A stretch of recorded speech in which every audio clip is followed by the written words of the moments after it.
তোমার উপর অবধারিত করে নাও দীর্ঘ নীরবতা, দীর্ঘ সময় চুপ করে থাকার বিষয়টা তোমার উপর অবধারিত করে নাও।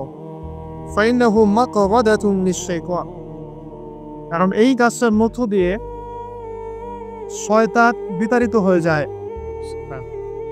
ওয়া আউনুন লাকা আলা আমরি দীনিক, দীর্ঘ সময় চুপ থাকলে তোমার দিনের প্রতিটা কাজ করার ব্যাপারে আল্লাহ তোমাকে সাহায্য করবেন, বা দীর্ঘ নীরবতার ব্যাপারটা দিনের প্রতিটা কাজ করার ক্ষেত্রে তোমাকে সহযোগিতা করবে।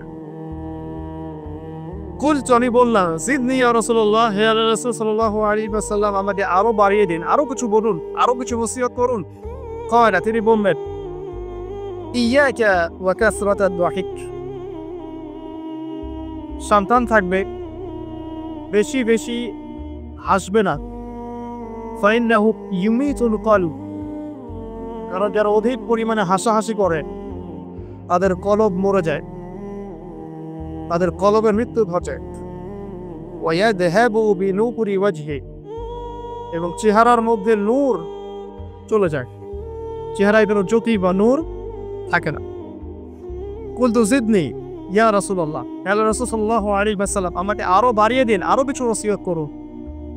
ক্বালা, এবার তিনি বললেন সাল্লাল্লাহু আলাইহি ওয়াসাল্লাম, কুলিল হাক্কা ওয়া ইন কানা মুররান, সর্বদা সত্য কথা বলবে, সত্যের উপর থাকবে যদিও এটা অন্যের কাছে তিক্ত হয়। সত্য কথা বলবে যদিও এটা তিক্ত শোনায়। কুলতু জিদনি ইয়া রাসূলুল্লাহ, তিনি বলছেন, আমি বললাম, হে আল্লাহর রাসূল, আরো বাড়িয়ে দিন আমাকে। ক্বালা, এবার নবীজি বললেন সাল্লাল্লাহু আলাইহি ওয়াসাল্লাম, লা তাখাফ ফিল্লাহি লাতমাতা লাইব, আল্লাহর পথে কাজ করার ব্যাপারে বা আল্লাহর পথে চলার ক্ষেত্রে, আল্লাহর দ্বীন পালনের ক্ষেত্রে নিন্দুকের নিন্দার পরোয়া করবে না। আল্লাহর ব্যাপারে নিন্দুকের নিন্দার সমালোচনা পরোয়া করবে না। কুলতু জিদনি ইয়া রাসূলুল্লাহ, তিনি বললেন, আমি বললাম যে আরো বাড়িয়ে দিন হে আল্লাহর রাসূল আমার জন্য। নবী করিম সাল্লাল্লাহু আলাইহি ওয়াসাল্লাম বললেন, ক্বাল লিয়াহজুসকা আনিন নাস মা তা'লামু মিন নাফসিকি, যখন মানুষের ব্যাপারে তোমার নেগেটিভ কোনো মন্তব্য করতে হয় বা কারো ব্যাপারে যদি নিন্দা করতে চাও, এরকম ইচ্ছা জাগে মনের মধ্যে, তাহলে আগে চিন্তা করবে যে এই দোষটা তোমার মধ্যে আছে কিনা।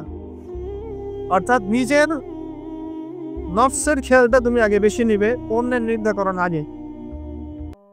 রাওয়াহুল বাইহাকি, হাদিসটা এসেছে বাইহাকি শরীফের মধ্যে ফি শুআবিল ঈমান, এবং মিশকাতুল মাসাবিহের মধ্যে এসেছে হাদিসটা 414 এবং 415 পৃষ্ঠায়। অত্যন্ত চমৎকার একটা হাদিস। আজকে আমরা ইনশাআল্লাহু আযজা ওয়া জাল এই হাদিসটার উপরে সামান্য কিছু কথা বলে আমাদের আলোচনা শেষ করব ইনশাআল্লাহ তাআলা। আবু যর রাদিয়াল্লাহু আনহু একজন বিশিষ্ট সাহাবী, আপনারা জানেন, যার ব্যাপারে নবী করিম সাল্লাল্লাহু আলাইহি ওয়াসাল্লাম বলেছিলেন, আবু যর, তুমি খুব নরম মানুষ, তাই কখনো দায়িত্ব চেয়ে নিও না, কারণ তোমার উপরে যদি 2 জন মানুষের দায়িত্ব দেয়া হয়, তোমাকে যেন ছুরিবিহীন জবাই করে দেয়া হবে। আবু যর রাদিয়াল্লাহু আনহু আধ্যাত্মিক নরম মনের মানুষ ছিলেন। তিনি নবী সাল্লাল্লাহু আলাইহি ওয়াসাল্লামকে খাস করে বলছেন, এটা আমভাবে নয়, আমি যেমন আমভাবে সবার উদ্দেশ্যে কথাগুলো বলছি, এভাবে আমভাবে নবীজি এই কথাটা তাকে বলেন, বরং খাসভাবে বলেছেন, পার্সোনাল নসিহত, ইন্ডিভিজুয়ালি বলেছেন। তিনি বলছেন, হে আল্লাহর রাসূল, আমাকে কিছু নসিহত করো, কিছু ওসিয়ত করো। ওসিয়ত কি জিনিস? যেমন কেউ চলে যাওয়ার আগে ওসিয়ত করে, বাবা ইন্তেকাল করছে তার আগে ওসিয়ত করে, মাকে দেখিস, হ্যাঁ, বোনদের খোঁজ খবর রাখিস, সন্তানদের ব্যাপারে খোঁজ খবর রাখি, তাদেরকে ওসিয়ত করা, মানে যে কথাগুলো আমরা অক্ষরে অক্ষরে পালন করতে চাই, প্রতিশ্রুতি ব্যক্ত করি, এরকম কথা কনভারসেশন। কিন্তু চিন্তা করেন, নবী করিম সাল্লাল্লাহু আলাইহি ওয়াসাল্লাম যদি আপনাকে আমাকে খাস করে কোনো জায়গায় ডেকে দিয়ে কথাটা বলতেন, কেমন হতো? মনে করেন নবী সাল্লাল্লাহু আলাইহি ওয়াসাল্লাম জীবিত আছেন বা আমরা তার সাক্ষাৎ পেয়েছি, আর আমরা কেউ একজন আমাদের মধ্যে গিয়ে থেকে বললেন, ইয়া রাসূলুল্লাহ, আমাকে কিছু নসিহত করেন, আমাকে খাস করে কিছু ওসিয়ত করেন, তখন এই ওসিয়তগুলো স্পেশাল হবে। এবং আপনি আমি কখনোই চাইবো না জীবন চলে গেলাম এগুলোর মনে একটা আমরা ছেড়ে দিই, তাই না? আবু যর রাদিয়াল্লাহু আনহু এই সুযোগটা নিয়েছেন। নবী সাল্লাল্লাহু আলাইহি ওয়াসাল্লাম বলছেন প্রথম যে উসিকা বিতাকওয়াল্লাহ, আমি তোমাকে সর্বপ্রথম ওসিয়ত করছি তুমি আল্লাহকে ভয় করো। তাকওয়া কি জিনিস? নবীজি বলছেন ফাইন্নাহু আযয়ানু লিয়ামনিকা কুল্লি, এই তাকওয়াটাই সমস্ত কাজের সৌন্দর্য বর্ধন করবে তোমার জীবনে। তুমি যত কাজ করবে প্রত্যেকটা কাজ যদি আল্লাহকে ভয় করে করো, প্রত্যেকটা কাজ তোমার জীবনে সৌন্দর্য বর্ধন করবে ইনশাআল্লাহ। খুব সংক্ষিপ্ত আকারে বলতে পারি, আল্লাহ রাব্বুল আলামিনের তাওহীদের সাথে কাউকে শরীক না করা, এক কথায় আল্লাহর সাথে শিরক না করার নাম তাকওয়া। ঠিক আছে? আল্লাহ এক, আল্লাহ অদ্বিতীয়, তিনি মহাবিশ্বের স্রষ্টা, আমাদের স্রষ্টা, সৃষ্টিকর্তা, পালনকর্তা, রিজিক দাতা, জীবন মৃত্যুর মালিক, বিধান দাতা। এই প্রত্যেকটা কনসেপ্ট আল্লাহর জন্য খাস করার নাম হচ্ছে তাওফিক। আর এখানে যদি আমরা কাউকে সমকক্ষ দাঁড় করে তাহলে শিরক হয়ে যাবে। এই শিরকটা তিনভাবে হয়ে থাকে। মানুষ চিন্তার ক্ষেত্রে শিরক করতে পারে। কেউ যদি মনে করে মহাবিশ্বের কোনো স্রষ্টা নাই তাও শিরক করবে। কেউ যদি মনে করে স্রষ্টা আরও একজন আছে, তা একাধিক আছে, তাও শিরক করবে। কেউ যদি মনে করে যে আল্লাহ ছাড়া কেউ ইবাদত পাওয়ার যোগ্য, আল্লাহ ছাড়া অন্য কাউকে সেজদা করা যায়, নাউযুবিল্লাহ, আল্লাহ ছাড়া কেউ প্রয়োজন পূরণ করতে পারে, কেউ সন্তান দিতে পারে, কেউ কল্যাণ করতে পারে, কেউ অকল্যাণ করতে পারে ইত্যাদি, বা আল্লাহ ছাড়া কেউ বিধান দেওয়ার মালিক, এরকম কনসেপ্ট যার মনের মধ্যে আছে, এটা হচ্ছে আকীদাগত শিরক বা চিন্তাগত শিরক। আমি কি বুঝাতে পারছি? 2 নাম্বার কাজের শিরক। যেমন কেউ যদি আল্লাহকে সিজদা না করে অন্য কাউকে সিজদা করে, কর্মগত শিরক করছে। আল্লাহ পাকের হালালকে কেউ যদি হারাম করে নেয়, কর্মগত শিরক করেছে। আল্লাহ পাকের হারামকে কেউ হালাল করে নেয়, কর্মগত শিরক করেছে। আল্লাহর কাছে দোয়া না করে মৃত মানুষের কাছে দোয়া করে, শিরক করেছে। এগুলো কাজ করতে গিয়ে শিরক করছে। এই যে আল্লাহর নামে কসম না করে অন্য কারো নামে কসম করলেও শিরক হয়ে যায়। অনেক সময় আমরা হাতের মধ্যে রশি পড়ি, পাথর পড়ি, অনেক কিছুই পড়ি, আমাদের বিশ্বাস হয় এগুলো আমাদের উপকার করতে পারবে, অপকার করতে পারবে, তাহলে শিরক হয়ে যাবে। সন্তান আল্লাহ দেন, যদি আমরা মনে করি যে মাজারে গিয়ে দোয়া করলেই সন্তান পাওয়া যাবে, শিরক হয়ে যাবে। আর শিরক এমন একটা পাপ, যে পাপটা আল্লাহ পাক তওবা ছাড়া মাফ করেন না। মৃত্যুর আগে যদি তওবা করে মানুষ, ইনশাআল্লাহ আল্লাহ পাক মাফ করে দিবেন। যদি তওবা না করে মারা যায়, সম্ভাবনা বেশি এই ব্যক্তি জাহান্নামে যাবে না। কারণ প্রত্যেক 1999 জন মানুষ জাহান্নামে যাবে যাদের আমলনামায় শিরকের পাপ থাকবে। আল্লাহ পাক সূরা নিসার মধ্যে বলেছেন, ইন্নাল্লাহা লা ইয়াগফিরু আন ইউশরাকা বিহি ওয়া ইয়াগফিরু মা দুনা যালিকা লিমান ইয়াশা। আল্লাহ পাক শিরকের গুনাহ ব্যতীত যে কোনো গুনাহ যাকে ইচ্ছা মাফ করতে পারে। যে কোনো গুনাহ। আপনি জিনা করেছেন, সিজদা করেন, ফিরে আসে, আল্লাহ মাফ করে দেবে ইনশাআল্লাহ। আপনি সুদ খেয়েছেন দীর্ঘদিন, সুদ থেকে ফিরে আসেন, দীর্ঘদিন মায়ের সাথে জিনা করেছেন সিদের মধ্য দিয়ে, তওবা করে ফিরে আসেন, আল্লাহ এখনই মাফ করে দেবে ইনশাআল্লাহ। আপনি খুন করেছেন মানুষকে, যদি আপনি চিন্তা করেন যে আমার এটা অপরাধ হয়েছে, আপনি তওবা করে খালেস ভাবে ফিরে আসেন, আল্লাহ মাফ করে দিবেন ইনশাআল্লাহ। ব্যভিচার করেছেন, বিবাহিত হওয়ার পরেও জিনা করেছেন, এই ব্যক্তির কিন্তু পৃথিবীতে বাঁচার আসলে কোনো অধিকার নাই। তারপরেও যদি সে গোপনে তওবা করে ফিরে আসে রাতের অন্ধকারে, আল্লাহ চাইলে মাফ করে দিবেন ইনশাআল্লাহ। যে কোনো পাপ আল্লাহ পাক যাকে ইচ্ছা মাফ করতে পারেন, শিরক ছাড়া। শিরক যদি তওবা না করে মারা যায়, বেশিরভাগ সম্ভাবনা হচ্ছে সে জাহান্নামে যাবে। আরেকটা ডেঞ্জারাস বিষয় হচ্ছে, শিরক করে মারা গেলে কবরে মান রব্বুক উত্তর দিতে পারবে না। যারা মান রব্বুকে উত্তর দিতে পারবে, নিঃসন্দেহে তারা কখনো শিরক করে নাই, আল্লাহ পাকের তাওহীদের উপরে ছিল। আবার শিরকের অনেক কিছু বুঝি ঠিকই, আধুনিক একটা শিরক বুঝি না। আধুনিক শিরক এটা যেমন আল্লাহ পাক যা নাজিল করেছেন, এখানে যে বিধানগুলো আছে, এগুলোকে যদি কেউ ডিনাই করে বা এগুলোকে পাশ ফিরিয়ে অন্য কোনো বিধানকে বেটার মনে করে, আল্লাহর বিধানে চাইতে বেটার মনে করে বা সমকক্ষ মনে করে, এটাও শিরক। এটাও শিরক। আল্লাহ পাক কিছু হালাল করেছেন, আমরা যদি মনে করি এটা হারাম, তাহলে শিরক। এটাও শিরক। সূরা তাওবার 31 নম্বর একটা পড়ে দেখবেন ইনশাআল্লাহ। যাই হোক, তাকওয়ার প্রথম স্টেজ হচ্ছে আমাদেরকে শিরক করা যাবে না, তাওহীদে থাকতে হবে ইনশাআল্লাহ। 2 নম্বর আল্লাহ পাকের যত আদেশ আছে এগুলোকে মেনে চলার নাম তাকওয়া। ফর এক্সাম্পল সালাত, সাওম, সাদাকা, হজ, উমরা, যাকাত, সত্য কথা বলা, পিতামাতার খেদমত ইত্যাদি যতগুলো আদেশ কোরআন এবং সুন্নাহর মধ্যে আছে এগুলোকে মেনে চলা তাকওয়ার পরিচয়। 3 নাম্বার, আল্লাহ পাকের যত নিষেধ আছে এই সমস্ত নিষেধগুলোকে বর্জন করার নামও তাকওয়া। শুধু আদেশ মানলাম, নিষেধ বর্জন করলাম, এটা আসলে প্রকৃত তাকওয়ার পরিচয় নয়। আজকে আমরা মাশাআল্লাহ সবাই সালাত করেছি, কালকে সকালে যদি আমরা সুদি লেনদেন করি আমার মধ্যে তাকওয়া আসলে নাই। আমি ধর্মীয় জীবনে পাক্কা মুসল্লি হলেও অর্থনৈতিক জীবনে পাক্কা সুদখোর থেকে গেছি। এই অবস্থা যদি তওবা না করে মারা যায়, মায়ের সাথে জেনার অপরাধ নিয়ে কিয়ামতের মাঠে উঠবে ইনশাআল্লাহ। এটা আমার কথা না, নবী সাল্লাল্লাহু আলাইহি ওয়াসাল্লাম বলেছেন, সহিহ বুখারীর হাদিস। যে কোনো আলেমকে জিজ্ঞাসা করবেন, যে কোনো মাদ্রাসায় যাবে, যে কোনো প্রকাশনীর বুখারী শরীফ এর না কেন হাদিসটা পাবে, যে ব্যক্তি 1 দিরহাম সুদ খেলো সে যেন 36 বার জেনা করুক। আপনি যদি জানেন যে আপনার ক্লোজ কোনো ফ্রেন্ড বা আত্মীয় বা whoever is সে জেনা করে বেড়ায় বা মেয়েদের সাথে একাধিক মেয়ের সাথে তার সম্পর্ক আছে, ইনলিগ্যাল রিলেশনশিপ, আপনি নিশ্চয়ই তার দিকে সম্মানের দৃষ্টিতে তাকাবেন। রাফেল জামান এমন একটা যুগ যেখানে সুদ থেকে বাঁচা সো ভেরি ডিফিকাল্ট। এখানে হাজার এবং কম মানুষই সুদ থেকে বাঁচতে পারে। যারা বেঁচে থাকবে তাদের গায়েও সুদের ছিটা ফোটা এসে লাগবেই লাগবে, কারণ পুরো বিশ্বের ইকোনমিক সিস্টেমটাই সুদ ভিত্তিক। এটা পরিপূর্ণরূপে ইসলামিক ধাঁচে সাজানো এখন সম্ভব বলে মনে হচ্ছে না। আমরা চেষ্টা করতে পারি। সম্পদ গঠন হবে যখন শেকড় উপরে আসবে, আর শেকড় কখন উপরে হবে? যখন মালহামা হবে। আর মালহামা কখন হবে? যখন মদিনার গুরুত্ব কমে যাবে এবং গুরুত্ব বেড়ে যাবে। আর যখন আসবেন, ঈসা ইবনে মারইয়াম আসবেন, তখন পৃথিবীতে ইনশাআল্লাহু আযজা ওয়া জাল ইসলাম ব্যতীত কিছুই বাকি থাকবে। তখন ইনশাআল্লাহ তাআলা উপরের লেভেল থেকে সুদ বন্ধ কিছু থাকবে না ইনশাআল্লাহ। তবে এখন কি করবে?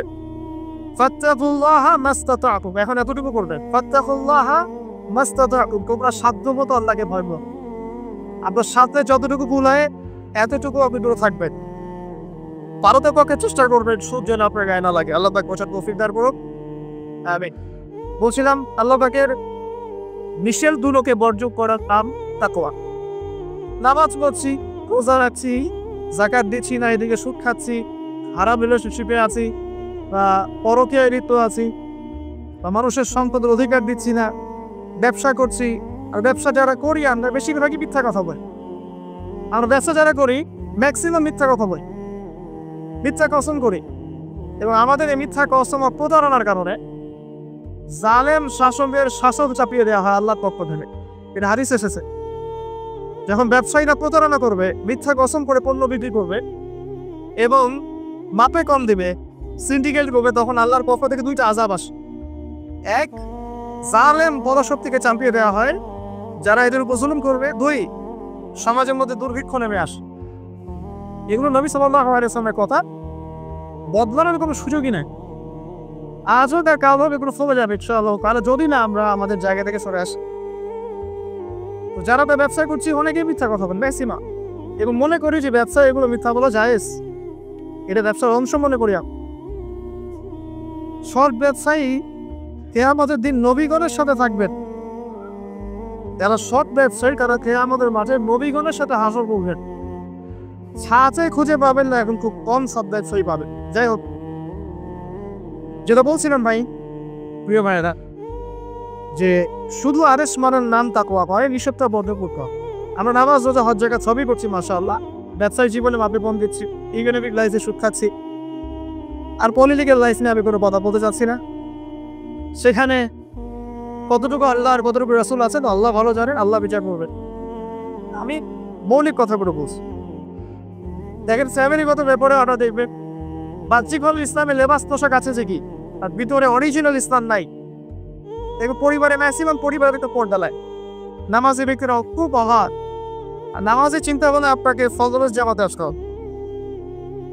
নামাজি চিন্তা ভাবনা আপনাকে ফজরের জামাতে আসতে হবে এই মসজিদেই। আজকে ফজরে আসবেন, দেখবেন এই যে মুসল্লি যারা বসে আছেন তাদের 50%ই নাই ইল্লা বাসাও। তো আমরা পার্সিয়ান ইসলাম ফলো করছি, কিছু মানছি কিছু মানছি না। আল্লাহ বলছেন এটা না, পরিপূর্ণরূপে ইসলামে প্রবেশ করো এবং এটার নাম তাকওয়া। উসিকুম বিতাকওয়াল্লাহ, আমি তোমাকে আল্লাহর তাকওয়া, আল্লাহকে ভয় করার ওসিয়ত করছি, খাস করে অনুরোধ করছি, ওসিয়ত করছি। আদেশ মানার নাম যেমন তাকওয়া, নিষেধ বর্জনের নাম তাকওয়া। শুধু আদেশ মানলেই হবে না, নিষেধগুলো বর্জন করার চেষ্টা করতে হবে। আমরা এই জায়গাটাতেই সমস্যায় হচ্ছি। আদেশ আমরা অনেকেই পালন করতে পারি, আলহামদুলিল্লাহ, নামাজ পড়তে পারি, রোজা রাখতে পারি, অনেকে যাকাত দেই, মাশাআল্লাহ, সাদাকা করি, দান সাদাকা করি, ইসলামের প্রতি ভালোবাসা আছে, আল্লাহ এবং তার রাসূলকে মহব্বত করি, কিন্তু হারাম রিলেশনশিপ ছাড়তে পারছেন না।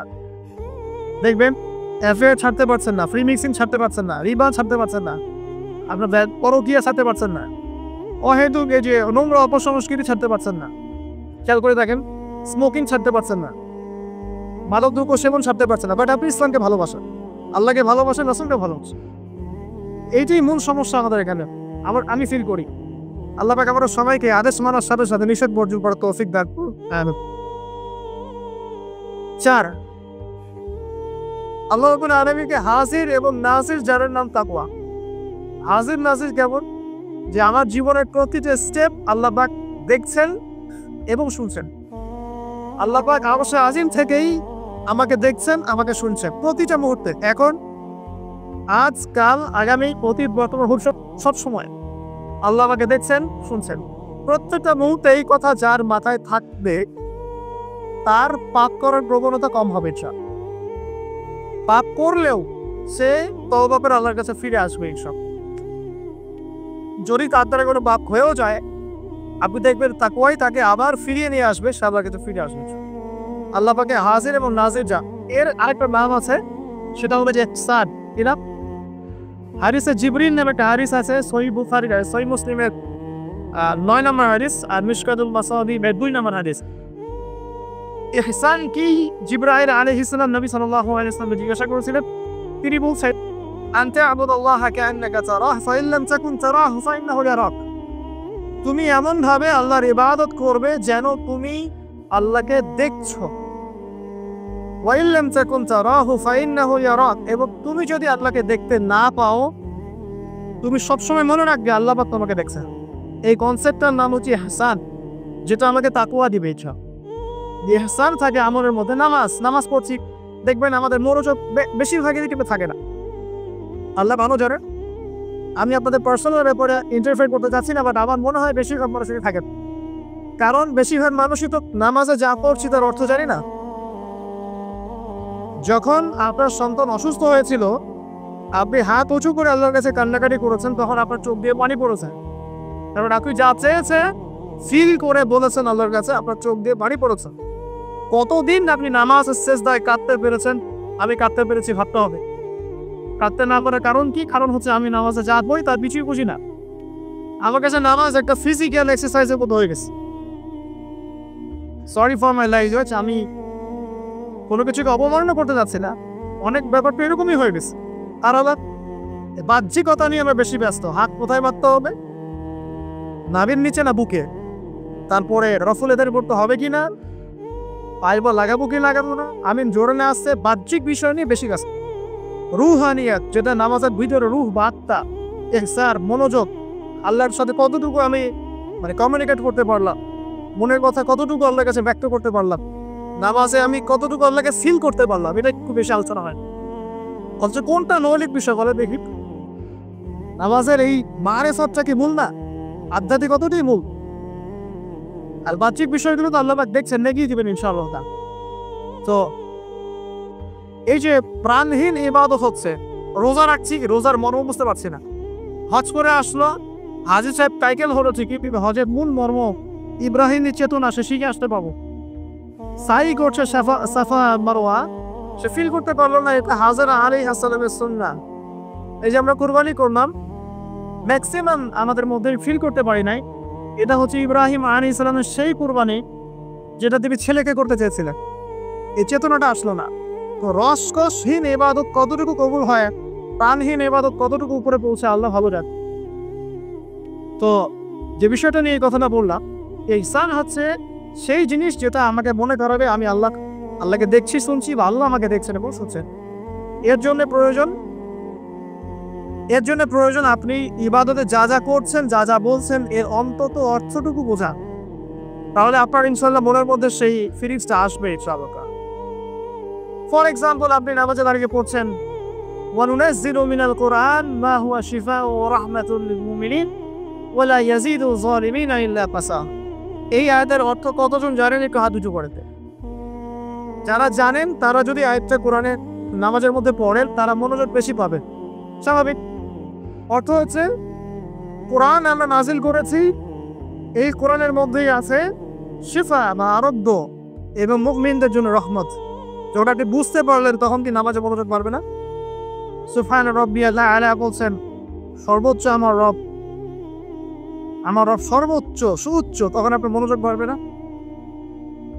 আত্তাহিয়াতুতে আপনি কি করছেন, দরুদে কি করছেন, দোয়া মাসুরে বলছেন আল্লাহুম্মা ইন্নী যালামতু নাফসি যুলমান কাসীরা, আল্লাহ আমি আমার নফসের উপর প্রচুর জুলুম করেছি। কখনো কি ফিলিংস হয় যে জুলুমের এখানে স্বীকারোক্তি দিচ্ছি আমি? কারণটা একটাই কারণ। কথা বললে অনেক সময় যাবে, আমার আরো কিছু বলার আছে, যে অর্থটা বুঝতে পারছি না। অর্থ না বুঝলে আপনি রসকসহীন প্রাণহীন ইবাদত করতেন। অর্থ বোঝাটা কি অপরাধ? অর্থ বুঝলে কি আপনি আলেম ওলামা থেকে সরে যাবেন, দূরে সরে যাবেন? আর সবকিছুর অর্থ তো আপনি ব্যাখ্যাটা মিশতে পারবেন না। তখন আপনি আলেম ওলামার কাছে আসবেন, এসে জিজ্ঞাসা করবেন, ব্যাখ্যা জেনে নিন, সিম্পল। তো অর্থ অনুধাবন করলে ইনশাআল্লাহ তাআলা আপনার ইহসান বাড়বে, যেটা আমাকে তাকওয়ার দিকে নিয়ে আসবে। ইহসান মানে আল্লাহকে হাজির নাজির যে ইবাদত করা। একটা বিষয়, ইবাদতের মধ্যে ধীর স্থিরতা আনতে হবে, তাড়াহুড়া বন্ধ করতে হবে। তাড়াহুড়া বন্ধ করলে পরে দেখবেন ইবাদতের মধ্যে স্বাদ পাচ্ছে ইনশাআল্লাহ। দুনিয়াবি হ্যাসেল, দুনিয়াবি যে ব্যস্ততা একটু কমিয়ে আনতে হবে, তাহলে দেখবেন ইবাদতের স্বাদ পাচ্ছেন ইনশাআল্লাহ। প্রত্যেকটা ইবাদতের পটভূমি জানতে হবে, যে নামাজ আমি কি জন্য পড়ি, কোথায় গিয়ে ফরজ হয়েছিল, কুরবানি কেন দিব, কুরবানির ইতিহাসটা কি, হজ জার্নি করবে ঘটনাগুলোর পিছনের গল্পগুলো কি, এগুলো না জানলে আপনি ইবাদতে স্বাদ পাবেন না। এই জিনিসগুলো তো টাচ দিলাম। আল্লাহ পাক আপনার সবাইকে ইহসানের সাথে ইবাদত করার তৌফিক দান করুন, আমিন। তো প্রথম ওসিয়ত করছেন নবী সাল্লাল্লাহু আলাইহি ওয়াসাল্লাম আবু যর রাদিয়াল্লাহু আনহুকে, তুমি আল্লাহকে ভয় করবে, এটা তোমাকে সমস্ত আমল সুন্দর করে দিবে, সৌন্দর্যমণ্ডিত করে দিবে। তাকওয়া মানে আমরা জানলাম আল্লাহর সাথে শিরক না করা, তাওহীদের উপর থাকা। 2, আল্লাহ পাকের আদেশগুলোকে মেনে চলার চেষ্টা করা। 3 নাম্বার, একই সাথে এট দ্য সেম টাইম আল্লাহ পাকের নিষেধগুলোকে বর্জন করা। 4, আল্লাহ পাকে হাজির এবং নাজির যা, আল্লাহ পাক আমার প্রতিটা কাজ দেখছেন, শুনছেন, এবং এগুলোর জন্য আল্লাহ পাক আমাকে জবাবদিহি করাবেন, কোনো সন্দেহ নাই, জবাবদিহি করাবেন। তো বিদায় হজের ভাষণে নবী সাল্লাল্লাহু আলাইহি ওয়াসাল্লাম বলেছিলেন, এই তাকওয়ার কথাই বলেছিলেন। তিনি বলেছিলেন সাল্লাল্লাহু আলাইহি ওয়াসাল্লাম যে আজকে থেকে আরবের উপর অনরবের কোনো ভেদাভেদ নাই, সাদার উপর কালো, কারোর উপর লালের কোনো ভেদাভেদ নাই। কুল্লুকুম মিন আদম, তোমরা সবাই আদম সন্তান, ওয়া আদামু মিন তুরাব, এবং আদম হচ্ছে মাটির সন্তান। ইল্লা তাকওয়া, শুধু তাকওয়া ব্যতীত, যার মধ্যে আল্লাহ ভীতি যত বেশি, সে আল্লাহর কাছে তত বেশি মর্যাদা সম্পন্ন। তোরা হুজুরাতেও সেম কথা আছে, 13 নম্বর আয়াতে আল্লাহ পাক বলেছেন, ইয়া আইয়ুহান নাস, হে মানব জাতি, ইন্না আকরামাকুম ইনদাল্লাহি আতকাকুম, হে মানব জাতি, তোমাদের মধ্যে আল্লাহর কাছে সবচেয়ে বেশি মর্যাদা সম্পন্ন সেই ব্যক্তি যে অধিক মুত্তাকি বা অধিক তাকওয়াওয়ালা। এবং এই তাকওয়ার পজিশনটা কথা, সেটাও নবী সাল্লাল্লাহু আলাইহি ওয়াসাল্লাম বলেছেন। এটা আমার টুপিতে নাই, আমার দাড়ি, আমার লেবাস, আমার পোশাক, আমার চলাফেরা, এসবের মধ্যে তাকওয়ার প্রকৃত পরিচয় নাই। নবী করিম সাল্লাল্লাহু আলাইহি ওয়াসাল্লাম বলেছেন, তাকওয়া হা হুনা, তাকওয়া হচ্ছে এখানে। এই বলে তিনি কলিজার দিকে 3 বার ইশারা করেছেন। অর্থাৎ তাকওয়ার মূল কেন্দ্র কোথায়? আপনার কলবে। আর কলব সংক্রান্ত একটা কথা কিন্তু হাদিসের মধ্যে আসবে একটু আগে। কিছু একটা কাজ করলে কলবটা মরে যাবে, সে কাজটা কি? আমরা হাদিসটা ধরতে পারছেন, সামনে আছে চলো। তো কলবের ব্যাপার তাকওয়া, তাহলে কলবের যত্ন নেওয়া লাগবে। আমরা দেহের যেমন যত্ন নেই, পোশাকের যত্ন নেই, পরিপাটি থাকতে পছন্দ করি, বাড়ি ভান চকচকে রাখতে পছন্দ করি, তাই না? তো তাহলে কলবটাই পরিষ্কার করার চেষ্টা করতে হবে। কি করলে কলবের যত্ন হবে? তার কথা এই হাদিসে আছে, একটু সামনে যাচ্ছি। আমি ওই হাদিসের বাইরে কিছু কথা বলছি। কলবের যত্ন, বেশি বেশি মৌতের স্মরণ এবং পরকালের ফিকির কলবকে চিন্তা করবে ইনশাআল্লাহ। মনের মধ্যে কোনো প্রকার রিয়া অহংকার রাখা যাবে না, কলব জীবিত হবে ইনশাআল্লাহ। কারো প্রতি হিংসা বিদ্বেষ পোষণ করবেন না, কলব জিন্দা থাকবে ইনশাআল্লাহ। মানব সেবামূলক যে কাজগুলো আছে, ফর এক্সাম্পল এতিমের দেখাশোনা করা, বিধবাদের খোঁজ খবর নেয়া, মিসকিনের পাশে দাঁড়ানো, এই কাজগুলো করলে কলব জিন্দা হয়, কলবের মধ্যে নূর আসে, সাকিনা আসে। কলব পরিষ্কার না করে যতই দাড়ি টুপি পাগড়ি জুব্বা পরি না কেন, আদতে কোনো লাভ হবে না। আল্লামা তকি উসমানী হাফিজাহুল্লাহর তাসাউস এবং তাসকিয়া ওইটা করতে পারেন, এখানে ডিটেইলস এই বিষয়ে জানতে পারেন ইনশাআল্লাহ। সামনে যাই। আবু যর রাদিয়াল্লাহু আনহু, আলাইকা, তোমার উপর শক্ত করে নাও, বিতিলাওয়াতিল কোরআন, কোরআনের তেলাওয়াত, তোমার উপরে কোরআনের তেলাওয়াতটাকে অবধারিত করে নাও, শক্ত করে নাও। ওয়া যিকরিল্লাহি আযজা ওয়া জাল্লা, আল্লাহ পাকের জিকিরটাকে অবধারিত করে নাও। ফাইন্নাহু যিকরুন লাকা ফিস সামা, কারণ এই বিষয়টা আসমানে তোমাকে স্মরণের মাধ্যম হবে। ওয়া নূরুন লাকা ফিল আরদি, এবং পৃথিবীতে আল্লাহ পাক তোমাকে নূর দান করবে। দ্বিতীয় ওসিয়তের মধ্যে দুটো জিনিস, একটা হচ্ছে কোরআন তেলাওয়াত, একটা হচ্ছে আল্লাহর জিকির। কোরআন তেলাওয়াত সম্পর্কে খুব সরল কয়েকটা কথা বলছি। কোরআনুল কারীম বিশুদ্ধ করে তেলাওয়াত শিখতে হবে, এক নম্বর বিষয়। যদি বিশুদ্ধ করে মদ মাখরাজ তাজবিদের সাথে না শেখেন, তাহলে সারা জীবন ভুল করে যাবেন আর কোরআনের অর্থ বিকৃত হয়ে যাবে।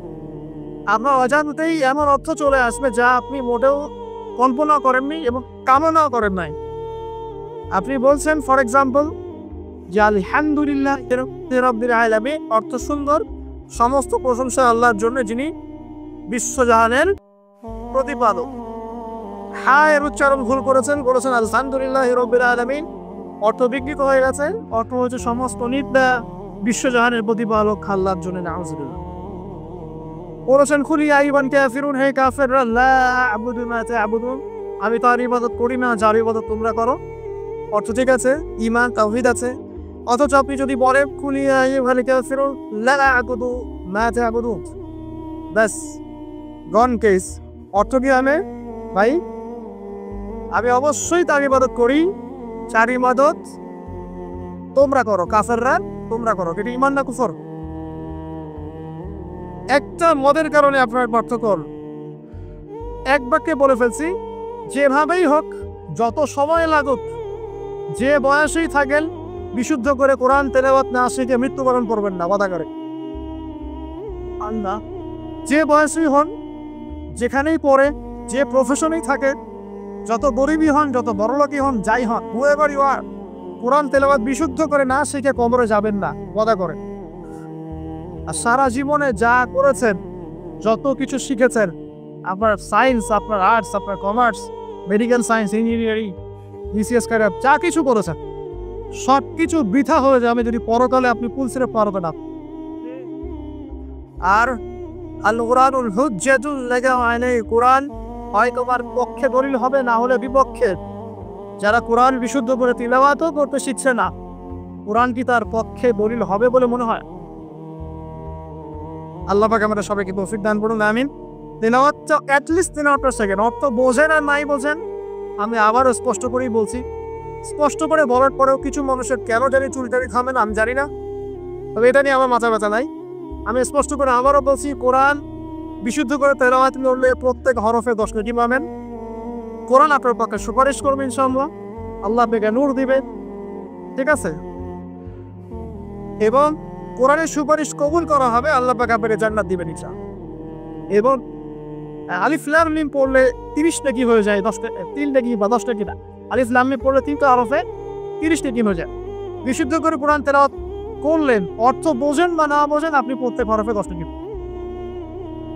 কিন্তু কোরআনের অর্থ অনুধাবন না করলে, কোরআনের অর্থ বুঝতে না পারলে, আপনি কোরআনকে বাস্তবে প্রয়োগ করতে পারবেন না। আর কোরআনকে বাস্তবে প্রয়োগ করতে না পারলে, আপনি কোরআনের মৌলিক হকটা আদায় করতে পারবেন না।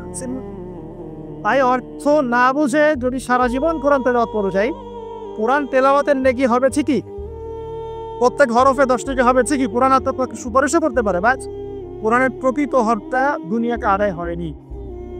আর কোরআন নাযিল করা হয়েছে যাতে মানুষ উপদেশ গ্রহণ করে, তাদাব্বুর করে, ফিকির করে, এটা কেটে গবেষণা করে এবং এর মধ্য দিয়ে মানুষ যেন পথ খুঁজে পায়। এই কারণে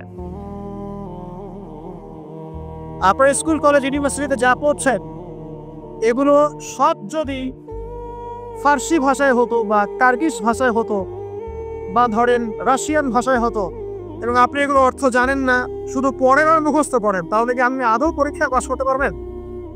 প্রশ্নের উত্তর দিতে পারবেন? সিম্পল বিষয়, কেন এটা হজম করতে এত সমস্যা হয় বুঝতে পারি। অর্থ জানার জন্য কি করতে হবে? অর্থ জানার জন্য আরবি ব্যাকরণের মৌলিক বইগুলো শিখতে হবে। আরবি ব্যাকরণের মৌলিক বইগুলো আপনাকে পড়তে হবে। মাদ্রাসায় যেতে হবে, মাদ্রাসার যে আলেম ওলামারা আছেন তাদের কাছে পড়ে থাকতে হবে। আরবি ভাষা শিখতে হবে। এইগুলো যদি খুব ডিফিকাল্ট মনে হয় সেক্ষেত্রে আপনি কমপক্ষে একটা বিশুদ্ধ তাফসীর কিনবেন, কিনে আপনি কোরআন নিয়মিত অর্থ সহ পড়বেন। তবে এতটুকু পড়াশোনা করে কখনো নিজেকে মুফতি ভাববেন না, ফতোয়াবাজি শুরু করুন।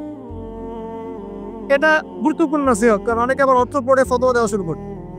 একজন কোরআন পড়ে আমাকে বলেছিল কোরআনে তো 5 ওয়াক্ত নামাজই পেলাম না, 2 ওয়াক্ত নামাজ পাচ্ছি। এই যে ফজর, জোহর, আসর, মাগরিব, ইশা সিরিয়াল এগুলো কোথাও দেওয়াই নাই, কেন নামাজ পড়ি? একজন কোরআন পড়েই বলছে, অর্থ করেই বলছে যে কোরআনে তো হাদিস মানার কোনো দলিল পেলাম না, কোরআনে কোথাও বলা হয়নি যে হাদিস মানো, এরকম বলছে। আমি যে প্রথমে কায়াত তেলাওয়াত করলাম, আতাকুমুর রাসূলু ফাখুযুহু, রাসূল সাল্লাল্লাহু আলাইহি ওয়াসাল্লাম যা দিয়েছেন তা গ্রহণ কর, সূরা তাওবা, সূরা হাশরে 7 নম্বর আয়াত। ওয়া মা নাহাকুম আনহু ফারতাবু, এবং রাসূল যা থেকে নিষেধ করেছেন তা থেকে, এই রাসূলের আদেশ নিষেধ মানার জন্য হাদিস লাগবে না। তাহলে কোরআন পড়ে হাদিসে গরিব না পাওয়ার কারণ কি? কারণ সে খালি কাট পেস্ট প্রোটেস্ট্যান্ট ভার্সনে কোরআন পড়ছে, অর্থটা তার ফিরতে সে ঘেটে দেখে নেয়। অর্থ পড়েন উৎসাহিত করছি, তবে ফতোয়াবাজি করতে যাবেন না। আপনি যেটা বুঝবেন না আলেম ওলামার কাছে গিয়ে অবশ্যই জিজ্ঞাসা করে অর্থ ব্যাখ্যা জেনে নিন। তোমরা জ্ঞানী থেকে জিজ্ঞাসা করবে যদি সে বিষয়ে তোমাদের জ্ঞান না থাকে। তো আবু যর রাদিয়াল্লাহু আনহু নবী সাল্লাল্লাহু আলাইহি ওয়াসাল্লাম বলেছেন, তিলাওয়াত কোরআন তেলাওয়াতটাকে ওয়াজিব করে নাও নিজের উপরে। তো আমরা কি কমপক্ষে প্রতিদিন একটা করে সূরা পড়তে পারি না ভাই? কমপক্ষে একটা পৃষ্ঠা পড়তে পারি না? যারা আরেকটু বেশি পড়ি 5 পৃষ্ঠা, আরেকটু বেশি পড়ি 10 পৃষ্ঠা। হাফেজি কোরআনে 600 পৃষ্ঠা আছে। এই 600 পৃষ্ঠাকে আপনি 30 করে ভাগ করেন, প্রত্যেক পড়ায় 20 পৃষ্ঠা, এক পড়ায় 20 পৃষ্ঠা। তো আমি সকালবেলা ঘুম থেকে উঠে কি অর্ধেক পারা করে পড়তে পারি 10 পৃষ্ঠা? যারা একটু ভালো জোরে পড়তে পারি, ফ্লুয়েন্সি আছে, তারা 1 পারা করে পড়তে পারি। প্রতিদিন 1 পারা করে পড়লে প্রতি মাসে আপনি একটা করে খতম দিতে পারবেন। আচ্ছা, না পড়ে প্রতিদিন 10 পৃষ্ঠা করে যদি পড়ে তাহলে 2 মাসে একটা খতম করা যাবে? তাও না পারে, প্রতিদিন 5 পৃষ্ঠা করে পড়ে 4 মাসে একটা খতম হবে, বছরে 3টে খতম। কম নাকি? অনেক। এতটুকু যদি করেন আলহামদুলিল্লাহ। কোরআন গবেষণা আসার আগে আপনাকে আগে তিলাওয়াত বিশুদ্ধ করে করা শিখতে হবে এবং নিয়মিত তেলাওয়াত করতে হবে, তারপরে গবেষণার বুঝ আল্লাহ পাকের পক্ষ থেকে আসবে। এত সহজে আসবে না। আল্লাহ আমাদেরকে নিয়মিত কোরআন তেলাওয়াত করার তৌফিক দান করুন, আমিন। অনেক কোর্সও এখন বের হয়েছে যেগুলোর মধ্য দিয়ে খুব সহজেই কোরআনের অর্থ আপনি শিখতে পারেন। আপনি আরবি ব্যাকরণ শিখতে পারেন, আরবি ভাষা শিখতে পারেন, কোরআনিক গ্রামার শিখতে পারেন, বা বিশুদ্ধ করে মদ মাখরাজের সাথে কোরআন শিখতে পারেন। অনলাইনেও আছে, অফলাইনেও আছে। কিভাবে শিখবেন আমি জানি না, কার কাছে যাবেন আমি জানি না। এতটুকু জানি, আমি আপনাকে ওসিয়ত করতে চাই যে মৃত্যুর আগে কমপক্ষে একটা বার কোরআনটা অর্থসহ পড়েন, আর অবশ্যই বিশুদ্ধ করে কোরআন তেলাওয়াত করতে শেখান। আপনি যে বয়সেরই হন, যে পেশারই হন, আর যেখানকার মানুষই হন, আল্লাহ পাক তৌফিক দান। আরেকটা বলা হয়েছে ওয়া যিকরুল্লাহি আযজা ওয়া জাল, এবং আল্লাহ পাকের জিকির। এই দুটো পড়লে আসমানে তোমাকে স্মরণ করা হবে এবং জমিনে আল্লাহ পাক তোমাকে নূর দিবেন। আল্লাহর জিকির কি? আল্লাহকে স্মরণ করা। সবচেয়ে সেরা জিকির নামাজ। সবচেয়ে সেরা জিকির কি? নামাজ। তারপরে সেরা জিকির কোরআন তেলাওয়াত। কোরআনকে আল্লাহ পাক জিকির বলেছেন, ইন্না নাহনু নাযালনা যিকরা ওয়া ইন্না লাহু লাহাফিজুন। আমি কোরআনকে বা এই জিকিরকে নাযিল করেছি, আমি এটা হেফাজত করব ইনশাআল্লাহ। এছাড়া জিকির বলতে আমরা আসলে যা বুঝি এগুলো খুব শর্ট করে বললে প্রত্যেক দিন কিছু মাসনুন দোয়া কালাম আছে যেগুলো পড়লে আপনার জিকিরের হক আদায় করা যাবে। খুব সহজ, 100 বার সুবহানাল্লাহ পড়লে 1000 নেকি হবে, করা যাবে না? এটা আপনি ড্রাইভ করতে করতে করতে পারেন, হাঁটতে চলতে করতে পারেন, মা বোনরা রান্না বান্না করতে করতে করতে পারেন। এটার জন্য আলাদা করে অজু করে বসতে হবে জরুরি না, অজু শর্তও না। আপনি চলতে ফিরতে কাজটা করতে পারেন, ইস্তেঞ্জা করা বাদ দিয়ে ওখানে বসে বসে আবার এটা করেন, ঠিক আছে? ওকে, 100 বার আলহামদুলিল্লাহ পড়া যাবে না, 100 বার আল্লাহু আকবার পড়া যাবে না, লা ইলাহা ইল্লাল্লাহ 100 বার পড়া যাবে না। খুব সহজ। বা সকালবেলা অ্যাটলিস্ট আপনি একটা বার পড়লেন আয়াতুল কুরসি, একবার পড়লেন সাইয়্যিদুল ইস্তিগফার, সাইয়্যিদুল ইস্তিগফার একবার পড়লে ওই দিন যদি সে ব্যক্তি মারা যায় তাহলে জান্নাত। মাগরিবের ওয়াক্তে পড়ে ফজর হওয়ার আগে যদি মারা যায় জান্নাত ইনশাআল্লাহ। এরকম অনেক দোয়া আছে। আউযু বিকালিমাতিল্লাহি তাম্মাতি মিন শাররি মা খালাক পড়বেন ইনশাআল্লাহ, কোনো অদৃশ্য দৃশ্যের অনিষ্ট আপনাকে স্পর্শ করবে না ইনশাআল্লাহ। জিন ভূত, জিন শয়তান, জাদু টোনা, চোখ লাগা বদবদ কোনো কিছুই কাজ করবে না ইনশাআল্লাহ। এগুলো নিয়ে এখন অনেক রোগী দেখেন না, জিনগ্রস্ত রোগী, সেহেরের রোগী, মাজনুন হয়ে যাচ্ছে, পাগল, মেন্টালি ডিপ্রেসড, মানসিক। এখন তো বেশিরভাগ মানুষ মানসিক রোগী, ফিজিক্যাল রোগী কম, মানসিক রোগী বেশি। এমন এমন এমন জেনারেশন তৈরি হচ্ছে, এরা ক্রেজি, এরা হচ্ছে মানসিকভাবে বিকলাঙ্গ। পরীক্ষা করতে চান, সবার হাত থেকে স্মার্টফোন কেড়ে নেন, ইন্টারনেট কানেকশন বন্ধ করে গ্রামে পাঠিয়ে দেয়, 1 মাসের মধ্যে সব পাগল হয়ে গেছে, ফিরে আসে পাগল হয়ে যাবে। ইন্টারনেট কানেকশন নাই, স্মার্টফোন নাই, দেখবেন পাগল ক্রেজি হয়ে যাবে। যাই হোক, আল্লাহ পাক আমাদেরকে হেফাজত করুন। জিকির বাড়িয়ে দেন।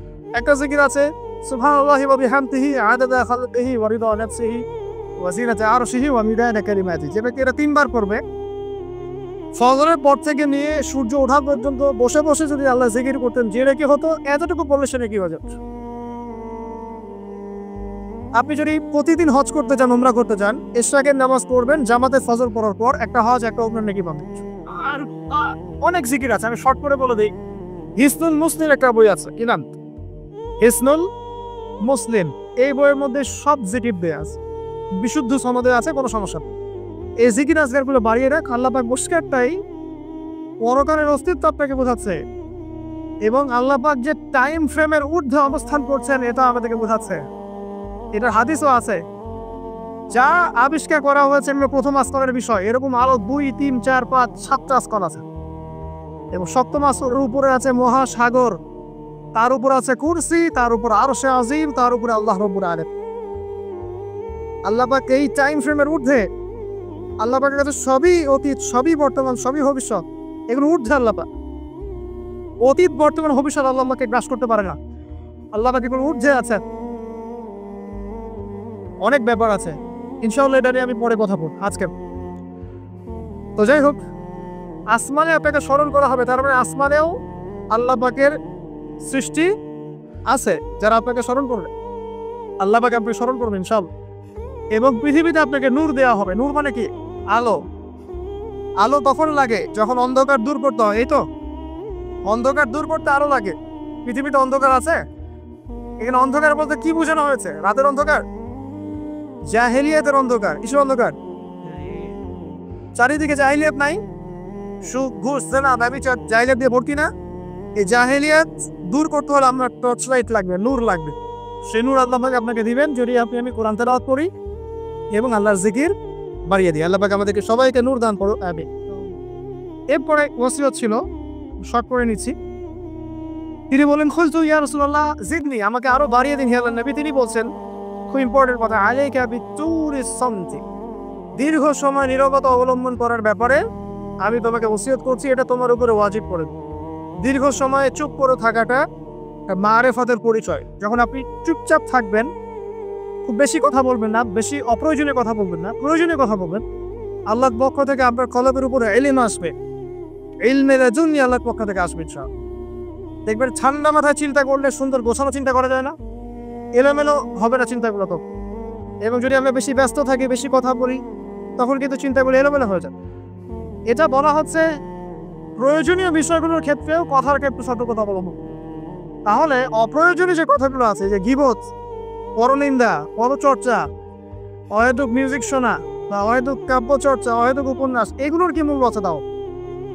যখন প্রয়োজনীয় ক্ষেত্রে আল্লাহ পাক বলছেন আলাইকা বিতুলিস সামতি, তোমার উপরে দীর্ঘ নীরবতাকে ওয়াজিব করে নাও, তাহলে অপ্রয়োজনীয় গান গল্প আড্ডাবাজি, এই যে আমরা চায়ের দোকানে করছি, ক্যারাম খেলতে খেলতে করছি, লুডো খেলতে খেলতে করছি, অহেতুক আড্ডাবাজি করছি, ফ্রেন্ড সার্কেল একত্রিত হলে অনেক অহেতুক গল্প হয়ে যায়। এবং বেশিরভাগ গল্পের ক্ষেত্রে হয় গীবত বা রিয়া বা আত্মপ্রদর্শন, তাই না, বা সমালোচনা। আর বাই দ্য ওয়ে, জাতি হিসেবে আমরা খুব বাচাল জাতি। আর আমরা কাজের চেয়ে কথা বলতে বেশি পছন্দ করি, আমরা কাজের চাইতে কথা বলতে বেশি পছন্দ করি, কিন্তু যার উন্নত সভ্যতা তারা কথা কম বলে, কাজ বেশি করে। আমরা কাজের চেয়ে কথা বেশি বলতে পছন্দ করি, এবং কাজ যদি কোনো একটা করে ফেলি, যদি কাজ হয় 5 ডিগ্রির, আমরা কথা বলতে শুরু করি 100 ডিগ্রি। ভাবখানা আমাদের এরকম। তো আমাদের এই জাতিগত পরিবর্তন আনতে হবে, কথা কম বলি আমরা, আল্লাহ পাক কাজ বেশি করা তৌফিক দান করুক। এবং কথা যখন বলবো সেটা যেন প্রয়োজনীয় কথা হয়। আর যদি কোনো অপ্রয়োজনীয় কথা হয়েও যায় কোনো জায়গায়, একটা দোয়া পরে উঠবেন, ইনশাল্লাহ কাফারা হয়ে যাবে। এটা বেশি জরুরি না? এটা বেশি জরুরি। তো যখন কোনো জায়গায় বসলেন, অপ্রয়োজনীয় অনেক কথা হয়ে গেছে, ওঠার আগে বলবেন সুবহানাকা আল্লাহুম্মা ওয়া বিহামদিক আশহাদু আল্লা ইলাহা ইল্লা আনতা আস্তাগফিরুকা ওয়া আতুবু ইলাইক। বাস, আপনার এই বৈঠকে যদি কোনো অপ্রয়োজনীয় কথা হয়ে যায়, আল্লাহ পাক সেটা মাফ করে দেবেন ইনশাআল্লাহ। এটা মা বোনদেরকে শেখাবেন, কারণ তাদের এটা বেশি প্রয়োজন। যাই হোক, এরপরে আসেন, তারপরে তিনি বলছেন জিদনি ইয়া রাসূলুল্লাহ, আমাকে আরো কিছু ওসিয়ত করুন। তিনি বলছেন ওয়া ইয়াকা কাখরাতিদ দাহিক, খুব ইম্পর্টেন্ট, তোমার উপরে এটা অবধারিত করো যে তুমি বেশি হাসবে না, বেশি বেশি হাসবে না। সূরা তাওবার মধ্যে একটা আয়াত আছে, তারা বেশি বেশি হেসে নিক, অচিরে তারা এমন অনেক বেশি কান্নাকাটি শুরু করবে। তারা হেসে নিক, অচিরেই তারা অনেক বেশি কান্নাকাটি শুরু করবে। নবী সাল্লাল্লাহু আলাইহি ওয়াসাল্লাম হাদিসে বলেছিলেন, তোমরা যদি জানতে আমি যা জানি, আল্লাহর পক্ষ থেকে আমি যা জানি, তোমরা যদি তা জানতে, তাহলে তোমরা একটা মাঠে একত্রিত হয়ে যেতে, স্ত্রী সহবাসও ছেড়ে দিতে, স্ত্রীকে ছেড়ে দিয়ে একটা মাঠে একত্রিত হয়ে যেতে এবং সেজদায় পড়ে কান্নাকাটি শুরু করতে। তোমরা যদি জানতে আমি যা যা, তোমরা সেটা জানো না। তো বেশি হাসাটার কুফল কি? নবী সাল্লাল্লাহু আলাইহি ওয়াসাল্লাম বলছেন ফাইন্নাহু ইউমিতুল কলবা, এটা ওই যে কলবের কথা বললাম, কলবের যত্ন নিতে হবে, কলবকে মেরে ফেলবে। বেশি বেশি হাসলে কলবকে মেরে ফেলবে।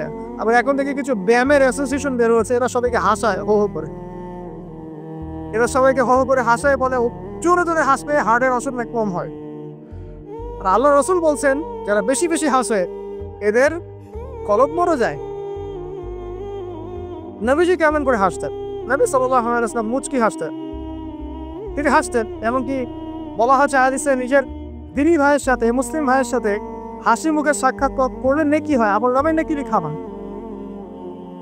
তো হাসবো অবশ্যই, আমরা কখনই মানে হাসা কমিয়ে দিব, অবশ্যই হাসবো, তবে অট্ট হাসি না। অট্ট হাসি নিজের হৃদয়টাকে কি করে, মেরে ফেলে। মুচকি হাসি। আর নবীজি কখনো কখনো এমনভাবে হেসেছেন যে তার দাঁত দেখা গেছে, এমনভাবেও হেসেছেন, কিন্তু সেটা সংখ্যা খুব কম ছিল। তো আসুন, এরা একটা কুফল আছে এবং এই অট্ট হাসি বেশি বেশি দেওয়ার ফলে চেহারার যে নূর, মুত্তাকি মানুষ যারা, নামাজি মানুষ যারা কোরআনের সাথে সম্পর্ক রাখে, দেখবেন চেহারা একটা নূর থাকে, একটা আলো থাকে, আল্লাহর পক্ষ থেকে একটা নূর থাকে, একটা রব থাকে, একটা প্রভাব থাকে। রব মানে প্রভাব। তো বেশি বেশি জোরে জোরে হাসতে চেহারার নূর কমে যায়। একটু খেয়াল করে দেখবেন, আপনি 5 ওয়াক্ত সালাত জামাতের সঙ্গে করার চেষ্টা করেন, নিয়মিত তাহাজ্জুদে উঠতে অভ্যাস করেন, দেখবেন ফজরের ওয়াক্তের দিকে আপনার চেহারা দিয়ে কিছু একটা নূর বের হচ্ছে। এটা হবে, দেখবেন চেহারাটা নুরানি লাগবে। দেখবেন অনেক ভাই যারা মারা গেছেন, জানাজা করাতে গিয়ে দেখবেন চেহারা নুরানি, চেহারাতে আলো বের হচ্ছে। আর মানুষ যত বেশি পাপ করতে থাকে, চেহারার নূর তত কমতে থাকে, চেহারার নূর তত কমতে থাকে। যত বেশি প্রকাশ্য আর গোপন পাপ মানুষ করতে থাকে, চেহারার নূর কমতে থাকে। তবে অনেক নুরানি চেহারার পিছনেও কিন্তু শয়তান থাকে, এটাও মাথায় রাখতে হবে। তো আল্লাহ পাক আমাদেরকে, আল্লাহ পাকে প্রকৃত মুত্তাকি বান্দা হওয়ার তৌফিক দান করুন, আমিন। আর দুটো ওসিয়ত তিনি করেছেন, সেটা হলো যে কুলতু জিদনি ইয়া রাসূলুল্লাহ, আমি বললাম ইয়া রাসূলুল্লাহ আমাকে আরো বাড়িয়ে দিন, আরো নসিহত করুন। তিনি বলছেন কুলিল হাম ইন কানা মুররান, সব সময় সত্য কথা বলবে যদিও এটা তিতা শোনায়, মানুষের কাছে তিক্ত মনে হয়, তুমি সত্য কথা বলবে। আর সত্যের সংজ্ঞাটা আমাদের জানতে হবে। সত্যের সংজ্ঞাটা আমরা যা শিখেছি এটা চূড়ান্ত সংজ্ঞা নয়। সত্যের ডেফিনেশন হচ্ছে সূরা কাহফের 29 নম্বর আয়াত আছে। কোন সূরা? সূরা কাহফ 29 নম্বর আয়াতে আছে, আল্লাহ পাক বলেছেন ওয়া কুলিল হামদু মির রাব্বিকুম ফামান শাআ ফালইউমিন ওয়া মান শাআ ফালইয়াকফুর। সত্য সেটাই, ভালো করে শোনেন, সত্য সেটাই যা তোমার রবের পক্ষ থেকে নাযিল হয়। যার ইচ্ছা হয় সে মেনে নিক, ঈমান আনুক, যার ইচ্ছা হয় অস্বীকার। ইন্না আতাদনা লিযালিমিনা নারা, আমি জালেমদের জন্য আগুন প্রস্তুত করেছি, ইলা আখিল আয়াত। তো এখানে আল্লাহ পাক সত্যের ডেফিনেশন দিয়েছেন, দ্য ডেফিনেশন অফ ট্রুথ। সত্যের ডেফিনেশন কি? আল্লাহর পক্ষ থেকে যা নাযিল হবে সেটাই সত্য। আল্লাহর পক্ষ থেকে তাওরাত নাযিল হয়েছে, ঠিক আছে, জাবুর নাযিল হয়েছে, ইনজিল নাযিল হয়েছে, সুহফ ইব্রাহিম মুসা নাযিল হয়েছে, কোরআন নাযিল হয়েছে। যখন তাওরাত নাযিল হয়েছিল, তাওরাত ওই যুগের জন্য সত্য মিথ্যার চূড়ান্ত মানদণ্ড ছিল। এখন না, এবং সেটা রহিত হয়ে গেছে। জাবুর ওই যুগের জন্য সত্য মিথ্যার চূড়ান্ত মানদণ্ড ছিল, ইনজিল ওই যুগের জন্য ছিল। যখন থেকে কোরআন নাযিল হয়েছে এবং সুন্নাহ এসেছে, কিয়ামত পর্যন্ত সত্য মিথ্যার এর বাইরে কোনো মানদণ্ড আছে? তবে যে কোনো বুদ্ধি, যে কোনো দর্শন বা ফিলোসফি, যে কোনো স্কুল অফ থট, যে কোনো মতবাদ, যে কোনো বৈজ্ঞানিক আবিষ্কার, যেটাই হোক না কেন, যদি কোরআন এবং সুন্নাহর সাথে মিলে যায়, সাংঘর্ষিক না হয়, সেটাকে মেনে নিতে আমাদের কোনো আপত্তি নেই, ঠিক আছে। কিন্তু যে কোনো বিজ্ঞান বা দর্শন বা যুক্তি বা মানব রচিত কোনো মতবাদ, যেটাই হোক, যে কোনো স্কুল অফ থট বা ফিলোসফিক্যাল থট, এগুলো কোরআন এবং সুন্নাহর সাথে যদি না মিলে, সাংঘর্ষিক হয়, সেক্ষেত্রে এটা না মানাই আপনার আমার উপর ওয়াজিব। এটা সত্য মিথ্যার মানদণ্ড থাকবে না। এখন আমাদের কাজ কি? জাস্ট এগুলোকে মিলিয়ে দেখা কোরআন সুন্নাহর সাথে, এগুলো মিলছে কিনা, ব্যাস। ওয়াইন কানা মুররান, যদি সত্য তিতাও হয় তবুও বলতে হবে। যদি চাকরি চলেও যায়, ইমাম সাহেবকে সুদের এগেইনস্টে বলতে হবে, বলা শিখতে হবে। ঘুষের এগেইনস্টে বলা শিখতে হবে, দুর্নীতির এগেইনস্টে বলা শিখতে হবে। ওয়াইন কানা মুররান, যদি তিতাও লাগে, তবে বলার ভাষাটা এগ্রেসিভ হবে না। মানুষকে আঘাত ধরে বলার ব্যাপারটা ইসলাম সমর্থন করছে না। কিভাবে? ফেরাউনের কাছে নবী মুসা আলাইহিস সালামকে দাওয়াত দিতে পাঠানো হচ্ছে। ফেরাউন এই যে হামান, কারুন নাম মনে আছে তো, তাদের কাছে পাঠানো হচ্ছে নবী মুসা এবং তার ভাই হারুন আলাইহিস সালামকে। আল্লাহ পাক এখন তাদেরকে বলছে কি, যাহাদা ইলা ফিরাউন, তোমরা দুজনে ফেরাউনের কাছে যাও, ফাকুলা লাহু কাওলান লাইয়িনা, ফেরাউনের কাছে গিয়ে নরম ভাষায় কথা বলো, লাআল্লাহু ইয়াতাযাক্কারু আও ইয়াখশা, হতে পারে সে উপদেশ গ্রহণ করবে এবং আমাকে ভয় করবে। তো প্রেজেন্টেশন একটা ব্যাপার আছে। আল্লাহ নবী মুহাম্মদ সাল্লাল্লাহু আলাইহি ওয়াসাল্লামকে বলছেন যে উদউ ইলা সাবিলি রাব্বিকা বিল হিকমা, তুমি তোমার রবের দিকে মানুষকে ডাকো প্রজ্ঞার সাথে, ওয়া মাউইযাতিন হাসানা, এবং উত্তম উপদেশের সাথে, রুড ভাবে না, এগ্রেসিভলি না, আর চরম পন্থার প্রয়োগ করে নয়, এমনভাবে যাতে করে সত্যটা উপস্থাপিত হয় এবং আপনার ভাষা উপস্থাপনা, এক্সপ্রেশন এবং অ্যাটিটিউডটা এগ্রেসিভ করে নাও, ঠিক আছে। এই বিষয়টা খেয়াল রাখা উচিত আমাদের। আমরা যারা ওয়াইজ বা বক্তা বা খতিব বা দায়ী আছি, মানুষকে আঘাত করে কথা বলে আসলে ফায়দা খুব একটা হয় না। বরং তাকে যদি বুঝিয়ে দেওয়া যায়, সত্যতা উপস্থাপন করা যায়, আর আল্লাহ যদি তার তাকদীরে হেদায়েত লিখে রাখেন, ইনশাআল্লাহ সে হেদায়েত পাবে। আর যদি নাও পায়, আপনার দায়িত্ব শেষ। ফাযাক্কির ইন্নামা আনতা মুযাক্কির, আমি উপদেশ দিন, আমি শুধু উপদেশদাতা। লাস্তা আলাইহিম বিমুসাইতির, আপনি কারোর প্রতি দারোগা নন। ফাযাক্কিরিন নাফআতি যিকরা, আপনি উপদেশ দিন যদি উপদেশ কাজে আসে। সায়াযাক্কারু মান ইয়াখশা, যারা আল্লাহকে ভয় করে তারা শীঘ্রই উপদেশ গ্রহণ করবে ইনশাআল্লাহ। আল্লাহ পাক আমাদের সবাইকে প্রকৃত দায়ী হওয়ার তৌফিক দান করুন, আমিন। একজনের কথা বলে আমি সামনে যাচ্ছি। মুসআব বিন উমাইর রাদিয়াল্লাহু আনহু, ইসলামের ইতিহাসের প্রথম দায়ী, যাকে নবী সাল্লাল্লাহু আলাইহি ওয়াসাল্লাম মক্কা থেকে মদিনায় পাঠিয়েছিলেন, যিনি বিলাসী জীবনযাপন করতেন জাহিলি যুগে। তার এত দামি পারফিউম ছিল, আতর ছিল, খুশবু ছিল, যে মক্কায় কারো কাছে নাই। বুঝতে পারছেন? ইসলাম কবুল করার পরে তার অবস্থা এমন হয়েছিল যে তার একাধিক পোশাকও নাই, যেটা চেঞ্জ করে নামাজ পড়বেন। উহুদের যুদ্ধে তিনি শহীদ হয়েছেন এবং তাকে দাফন করার জন্য কাফনের কাপড় পাওয়া যায়নি। তাকে ঘাস, ইখসিন নামক ঘাস দিয়ে দাফন করেছে। এই হলো আপনার দুনিয়ার শেষ পরিণতি, কিন্তু পরকালে তিনি এখন জান্নাতুল ফিরদাউসে আছে। এখানে আপনি সাফল্যও বুঝতে পারছেন। মুসআব বিন উমাইর রাদিয়াল্লাহু আনহু যখন মদিনায় গিয়ে দাওয়াত দিচ্ছেন, তখন সাদ বিন মুআজ নামের এক সাহাবী ছিলেন, যিনি আওস গোত্রের নেতা। তিনি দাওয়াতি কাজ করছেন, কিন্তু সাদ বিন মুআজ তার কাছে এটা পছন্দ হচ্ছে না। তিনি এসে খুব কড়া ভাষায় বললেন যে, মদিনা থেকে এই দাওয়াতি কাজ যদি বের না করো, তাহলে তোমার আমার মাঝখানে যে আত্মীয়তার সম্পর্ক আছে এটাও থাকবে না, মানে তোমাকে আমি হত্যা করব। মানে তিনি ইসলামটা পছন্দ করছেন না। তিনি বলছেন, এখান থেকে বেরো, এই দাওয়াতি কাজ এখান থেকে বন্ধ করো, মদিনা থেকে বের হও। তখন মুসআব বিন উমাইর কি করছেন শোনেন, তিনি বলছেন তিনি কোনো রকম এগ্রেসিভ কথা বললেন না। আমরা হলে কি করতাম? আমরা হলে কিন্তু এগ্রেসিভ কথা বলতাম। আমাদের ইস্যু না থাকলেও যে পরিমাণে এগ্রেসিভ কথা আমরা বলি, ইস্যু খুঁজে খুঁজে বের করে একের মানহানি করার জন্য, আন্ডারস্টিমেট করার জন্য, মানুষের চোখে তাকে আন্ডারস্টিমেট করার জন্য, কত কি না ইস্যু না থাকলেও। আর এখানে তো ইস্যু জাদল্যমান, তাকে সে পড়া ভাষায় বলছে বেরো এখান থেকে, এই মসজিদ থেকে বেরো, দাওয়াতি কাজ করা যাবে। তিনি বলছেন, আচ্ছা করো ফাতাস না, আপনি কি একটু বসবেন, একটু শুনবেন? ওয়াইন রদিতা নে কবিলস, আমি যে দাওয়াতটা দিচ্ছি এটা যদি আপনার পছন্দ হয় তাহলে আপনি কবুল করবেন।